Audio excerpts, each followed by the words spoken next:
जून 1989 इन 40 school के बच्चों के लिए क्लास स्टार्ट होने वाली है। हर हफ्ते में एक बार इनका टीचर इनकी तलाशी लेता है। इस बार जब वो इनकी पॉकेट्स को चेक करता है तो उसको एक लड़की की जेब से 5 गंदम के दाने मिलते हैं। वो अपनी स्टिक उठाता है और उस लड़की को सर पर मारना शुरू कर देता है। उसके क्लासमेट्स देखते रहते हैं। वो उसे मारता है और मारता जाता है, again and again and again, यहाँ तक कि वो गिर नहीं जाती। क्लास खत्म होने के बाद उसके क्लासमेट्स उसको ले जाते हैं और वो उसी रात मर जाती है। ये लड़की और उसके 39 क्लासमेट्स नॉर्थ कोरिया के सबसे डेडलीस्ट कैंप 14 का हिस्सा है। इन फैसिलिटीज में लोगों को उन क्राइम्स की सजा दी जाती है जो कि इनके पेरेंट्स ने किए हो। एक बार तुम यहाँ पर पहुंच गए तो तुम्हारा जिंदा बाहर निकलना नामुमकिन सा हो जाता है।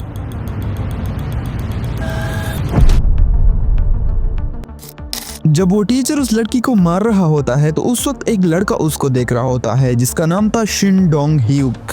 कैंप 14 में लोग अपनी मर्जी से शादी नहीं कर सकते। कुछ लोगों को ही उनकी मर्जी के खिलाफ शादी कराई जाती है क्योंकि वो लोग थोड़े से ज्यादा ओबीडियंट होते हैं। एंड यही चीज शिन के पेरेंट्स के साथ भी हुई। शिन की फैमिली पास्ट के बारे में कुछ बात नहीं करती। उसको कुछ नहीं पता कि उसके पेरेंट्स को क्यों कैंप 14 में डाला गया है, और ये चीज़ें शिन के लिए मैटर भी नहीं करती क्योंकि कैंप 14 में इससे बढ़कर और भी बड़े मसले हैं जिन पर शिन को ध्यान देना पड़ता है। ये वो घर है जहाँ शिन अपनी माँ और भाई के साथ रहता है। इनके घर में एक बल्ब है और लाइट भी पूरे दिन में सिर्फ 2 घंटे आती है। इनके पास ना ही पीने के लिए पानी है और ना ही खाने के लिए अच्छा खाना। It's not comparable to any other nation in the world. Terrible human rights violations beyond anyone's imagination. Those things are happening in North Korea right now. Shin की लाइफ नॉर्मल नहीं है। उसका आधा दिन स्कूल में गुजर जाता है और बाकी आधा दिन वो इन माइंस में मजदूरी करता रहता है। उसकी माँ उसके लिए एक माँ से बढ़कर एक कंपटीटर की तरह है। ये वो खाना है जो कि शिन को पूरे दिन में 3 दफ़ा दिया जाता है, और अगर वो कोई गलती करता है तो सजा के तौर पर उसको खाना नहीं दिया जाता। कभी कभार तो शिन और उसके क्लासमेट्स को रैट्स खाकर गुजारा करना पड़ता है। शिन बाहर की दुनिया के बारे में इतना नहीं जानता, लेकिन हमारी कहानी में एक और बंदा है जो कि बाहर के वर्ल्ड के बारे में काफ़ी अच्छे तरीके से जानता है। उसको 40 साल की उम्र में कैंप 14 में लाया गया था। ये है किम योंग। एक टाइम पर ये नॉर्थ कोरिया की हाई रैंकिंग ऑफिसर्स में से एक थे, लेकिन अब ये भी इन कोल्ड माइंस में काम करने के लिए मजबूर हैं। किम ने यहाँ पहुँचने के लिए कोई जुर्म नहीं किया, बल्कि उसके पेरेंट्स ने किया था। नॉर्थ कोरिया में एक रूल है कि अगर एक आदमी कोई भी क्राइम करता है तो उसकी 3 नस्लों को उसकी सजा भुगतनी पड़ती है। Within a decade, Kim will find himself the supreme leader of the most repressive dictatorship on earth. और यही चीज किम के साथ भी हुई। जब किम एक बच्चा था तब उसके माँ बाप पर इल्जाम लगा कि वो यूएसए की जासूस हैं। ये उनकी मौत की सजा के लिए काफी था और उनको मौत की सजा दे दी गई। लेकिन किसी तरह किम एक यतीम खाने में पहुंच गया जहां उसने अपना नाम बदल दिया। 40 साल बाद उसकी रियल आइडेंटिटी रिवील हुई तो रात को नॉर्थ कोरियन पुलिस आई और उसको कैंप 14 में ले गई। जब किम को कैंप 14 में लाया गया तब उसके साथ 25 और प्रिजनर्स भी थे। एक दिन किम देखता है कि एक आदमी को गोली मार दी जाती है क्योंकि उसने अपने लिए कुछ खाना रख लिया था, और ये चीजें किम को बहुत ही अंदर से डिस्टर्ब कर रही थी। Bars in North Korea, sentenced to 15 years in a North Korean prison with hard labor.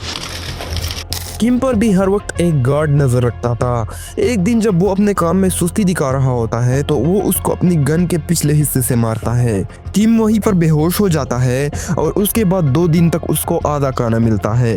किम की स्टोरी तो कुछ अच्छी खासी नहीं चल रही थी, लेकिन दूसरी तरफ शिन जो था उसको अपने टीचर से 1 दिन की छुट्टी मिल जाती है। वो अपनी माँ के घर आता है तो देखता है कि उसका भाई वहाँ पर पहले से ही मौजूद था। शिन की अपने भाई से कभी भी नहीं बनती थी, एंड बचपन से ही उन लोगों का माहौल कुछ ऐसा था कि वो लोग एक दूसरे से नफरत करने लगे थे। और एक और बात, नॉर्थ कोरिया में कुछ रूल्स हैं जिनको फॉलो करना पड़ता है, एंड अगर तुम इन रूल्स को फॉलो नहीं करोगे तो तुम्हें गोली मार दी जाएगी। एंड इन्हीं रूल्स में से एक रूल था कि अगर तुम किसी को ये बात करते हुए सुन लो कि वो एस्केप करना चाहते हैं कैंप 14 से, तो तुम्हें सीधा आकर अथॉरिटीज को बताना पड़ेगा। रात को किम की आंख खुलती है। वो देखता है कि दूसरे कमरे से लाइट बाहर आ रही है। जब वो करीब जाता है तो उसको कुछ आवाजें सुनाई देती है।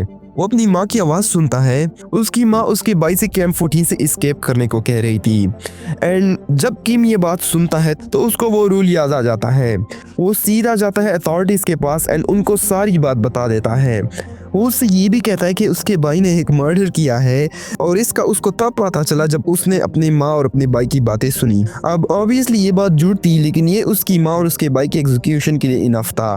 एंड सुबह शिन के सामने ही उसके माँ और उसके भाई को गोली मार दी जाती है। दूसरी तरफ किम को कैंप 18 में शिफ्ट कर दिया जाता है। ये जगह कैंप 14 से काफ़ी अच्छी थी और यहाँ किम अपनी बूढ़ी माँ से भी वापस मिलता है, लेकिन यहाँ पर भी वायलेंस नहीं रुकता। यहाँ के गार्ड्स भी किम और उसकी माँ को मारते हैं और उनको मजदूरी करने पर मजबूर करते हैं।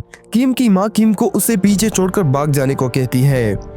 उसको पता है कि वो तो नहीं बच सकती, लेकिन एटलीस्ट वो अपने बेटे को तो बचा ही सकती है। इन कैंप से एस्केप करना बहुत ही मुश्किल है। हर जगह गार्ड्स पहरा देते हैं और अगर तुम गार्ड से बच भी जाओ तो बाहर निकलने के लिए तुम्हें करंट वायर्स और ऐसी दीवारों को पार करना पड़ेगा जिनको पार करना इम्पॉसिबल सा है। एक दिन किम को एक और जगह पर शिफ्ट कर दिया जाता है।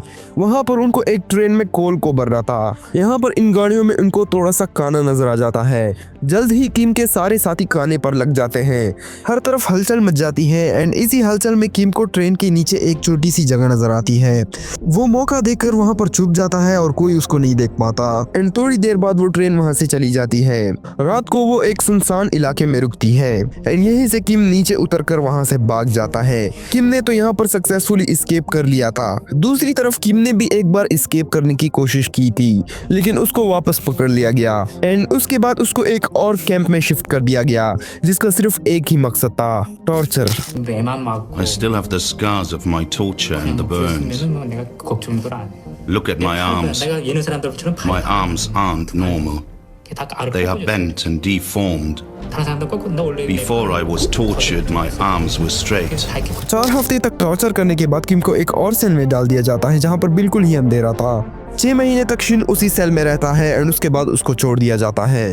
उसके बाद शिन को फिर से कैंप 14 में लाया जाता है। इस बार उसको सिलाई के काम में लगाया जाता है। यहाँ पर शिन एक और बंदे से मिलता है जिसका नाम है पार्क यंग चुल। इस बंदे ने भी नॉर्थ कोरिया से बाहर की दुनिया देख रखी है एंड इसके पास भी काफी अच्छी जॉब थी, लेकिन किसी रीजन से ये भी यहाँ पर आ चुका है। यहाँ पर आने के बाद शिन को पता है कि वो ऑलरेडी एग्जीक्यूशन लिस्ट पर है एंड अगर इस बार उसने कोई गलती की तो उसको सीधा गोली मार दी जाएगी। शिन और पार्क एक दूसरे के साथ मिलकर बाहर जाने का प्लान बनाते हैं। वो कोई मौका तलाश कर रहे थे एंड एक दिन उनको वो मौका मिल जाता है। एक दिन शिन और पार्क को लकड़ियाँ काटने के काम पर लगाया जाता है। उनका प्लान सिंपल था, रात का इंतजार करो एंड जब सारे गार्ड सो जाए तब वहाँ से भाग जाओ। लेकिन यहाँ से एस्केप करना इतना आसान भी नहीं था क्योंकि इन वायर्स में इलेक्ट्रिक करंट जाता था। जो भी इनको टच करता उनको हजारों वॉल्ट्स के झटके लगते। जब रात हो जाती है तब पार्क को डर लगने लग जाता है, लेकिन शिन उसका हाथ पकड़ता है और वो लोग फेंस की तरफ भागने लग जाते हैं। यहाँ पर शिन स्लिप होता है और पार्क वहाँ पर पहले ही पहुँच जाता है। वो इन वायर्स के बीच में से गुजरने की कोशिश करता है और एक वायर उसको लग जाती है। जब ये वायर उसको लगती है तो वो नीचे वाले वायर पर गिर जाता है। अब उसकी बॉडी मूव नहीं कर रही, जिसका मतलब है कि वो वहीं पर मर चुका था। जब वो नीचे वाली वायर पर गिरता है तब एक छोटा सा रास्ता बन जाता है और किम उसके ऊपर से ही रिंग कर गुजर जाता है, लेकिन उसका पैर भी उसी वायर से टच हो जाता है। उसको बहुत जोर का झटका लगता है, लेकिन किसी तरह वो अपने पैर को निकाल देता है एंड वो फाइनली वहाँ से एस्केप कर जाता है। That there are prison guards that stand guard. However, there was no way for the prisoners to know what was beyond the electrified fence, whether it was another world of prison camps, and there was no way for us to know. अब वहाँ से तो उसने escape कर लिया था, लेकिन अभी उसे नॉर्थ कोरिया से भी एस्केप करना था, जो कि और भी मुश्किल था।